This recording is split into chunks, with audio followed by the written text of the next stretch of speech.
আসসালামু আলাইকুম রহমতুল্লাহি ওয়া বারাকাতুহু। 100% গ্যারান্টি বশীকরণের ক্ষেত্রে হোক বা যেকোনো কাজের ক্ষেত্রে হোক যারাই চায় তারাই কিন্তু ধোঁকার ভিতরে পড়ে যায়। হ্যাঁ, আপনি যা শুনছেন ঠিকই শুনছেন। অনলাইনে দেখবেন কিছু কবিরাজ যে আল্লাহর কসম, রসুলের কসম, পরকালের কসম এই টাকা দিয়ে তো কিছুই হবে না। আমি অমুক জায়গা থেকে ১২ বৎসর এগুলো শিক্ষা করেছি যে কামরূপ কামাখ্যা থেকে, আসামের নাগাল্যান্ড থেকে বা আমি তো ভালো নাম-জাম জানি না যে এই সমস্ত জায়গা থেকে তিব্বত থেকে শিখেছি যে আমি বশীকরণ ২৪ ঘন্টায় করে দিতে পারবো। বশীকরণ ৩ দিনে করে দিতে পারবো। বশীকরণ ৬ দিনে করে দিতে পারবো। ১ দিনে করে দিতে ৫ মিনিটে বশীকরণ। মানুষ এখন আর বোকা নেই।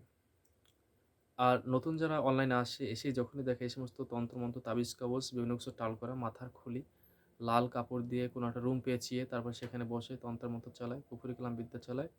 এগুলো খপ্পরে যারা পড়ে আবার দেখে যে ৳২৫০০, ৳৩,০০০, ৳৫,০০০ বা ৳৯,০০০ বশীকরণ, হ্যাঁ?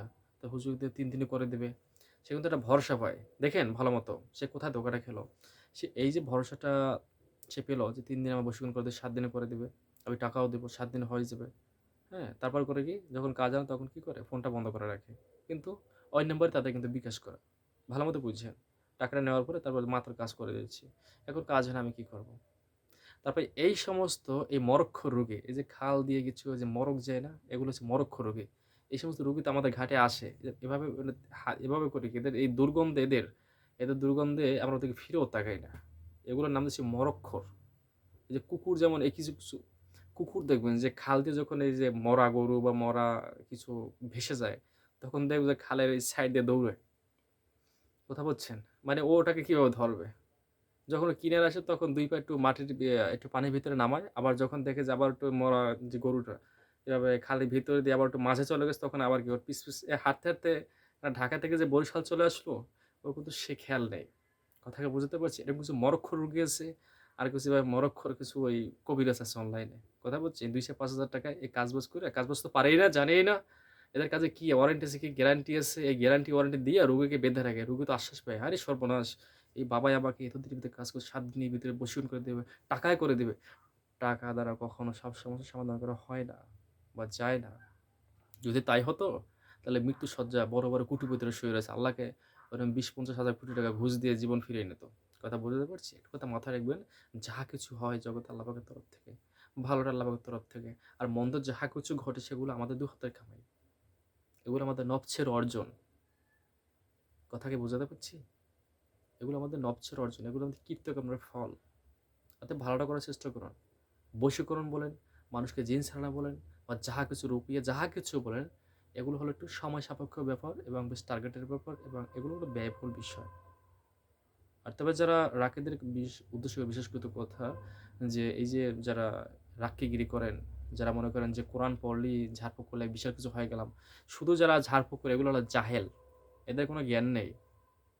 এরা হলো মূর্খ, নাম্বার 1 মূর্খ। কারণ কোরআন আছে ওয়াকিলা মান রাখ ফালা আলাইহি বালাগাতুল হুলকুম। কে যেমন ঝাড়ফুঁককারী। আসলে রাক্কি কি? ইসলামিকভাবে শরীয়সম্মতভাবে ঝাড়ফুঁক করা। তাই না? আপনি যদি ঝাড়ফুঁক ভালো করতে হবে রাখি হবে না। কিন্তু ধরেন এটা কুফরি রেখে ভালো রাখা হতে পারে। রাখি বাদ দিলাম সোজা কথা। গ্রাম বাংলার কথা কি বলে? ওজালি করা, ফিকিরি করা বা ঝাড়ফুঁক করা এগুলোকে বলে। তার মাথায় এরকম সুন্দর একটা টুপি দিয়ে, হ্যাঁ? তারপর হাতে একটা তাসবিহ নিয়ে একটা রুম নিয়ে সাউন্ড সিস্টেম এই হিজাব পড়তে হবে, হ্যাঁ? এই করতে হবে। অনেক রাগের ভিডিও ফুটেজ আমার কাছে আছে। এই রোগীদের সাথে রোগী গেছে চিকিৎসা করতে। চিকিৎসা করতে রোগী গেছে তারপরে সে রোগী সম্পর্ক করে তার সাথে মেলামেশা করছে। আমার কাছে আছে ব্যক্তিগতভাবে। এই অনলাইনে অথচ তারা আ রুকিয়া করে। আমি চাইলে দেখাতে পারি। কিন্তু মানুষের দোষ দেখানোটা তো আমার কাজ না। একজন সর্বশক্তিমান আল্লাহর সাক্ষী আমি চাইলে দেখাতে পারি। আছে তো। আমার কাছে বহুত ডকুমেন্টস আছে। কিন্তু আল্লাহ পাক একটা মেয়ে ছাত্রের দোষ গোপনকারী। আমি তাদের দোষ গোপন রাখলাম। আমার তো ভুল ত্রুটি আছে। আল্লাহ রাব্বুল আলামিন পরকালে আমার দোষও গোপন রাখবেন। তো যাই হোক, রুকিয়া যারা করেন আমি এদেরকে ছোট করতে চাই না। তারা আমার ভাই। হয়তো এই জগৎ সম্পর্কে তার কোনো জ্ঞান নাই বিধায় সে হয়তো এটাকে মনে করে নিয়েছে এটা ইসলামিকভাবে এটাই সমস্ত কিছু। আসলে চিকিৎসার ক্ষেত্রে ইসলামের কোনো কথাবার্তা এখানে আসবে না। আপনি জ্বর হয়েছে ট্যাবলেট খান। আপনি কি জানেন ট্যাবলেটটা কী দিয়ে বানিয়েছে?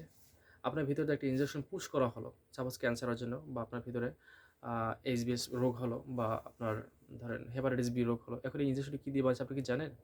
আপনার কি সেই জ্ঞান আছে? কথায় কথায় যারা এই যে ফতুয়া খোঁজে, ঠিক আছে? এগুলো হলো জাহান্নামীদের কিছু একটা আলামত। কথা বুঝছেন? যে মুসা নবীর কাছে, মুসা নবী আল্লাহর ফেরাউনের কাছে গেছে, "আমি আল্লাহর নবী, তুমি উম আমার আল্লাহ পাকের তরফ থেকে সুসংবাদ নিয়েছি, দাওয়াত গ্রহণ করো।" কথায় কথায় ফেরাউন দলিল সরে, এগুলো হলো ফেরাউনের কিছু উত্তরসূরি আছে। চিকিৎসা ক্ষেত্রে দলিল খোঁজাটা বোকামি।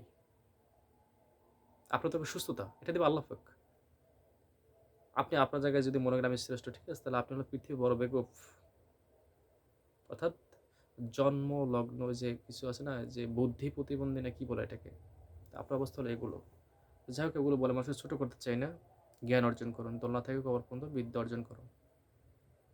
ধন্যবাদ। সবাই ভালো থাকুন, সুস্থ থাকুন। আসসালামু আলাইকুম ওয়া রাহমাতুল্লাহি ওয়া বারাকাতুহু।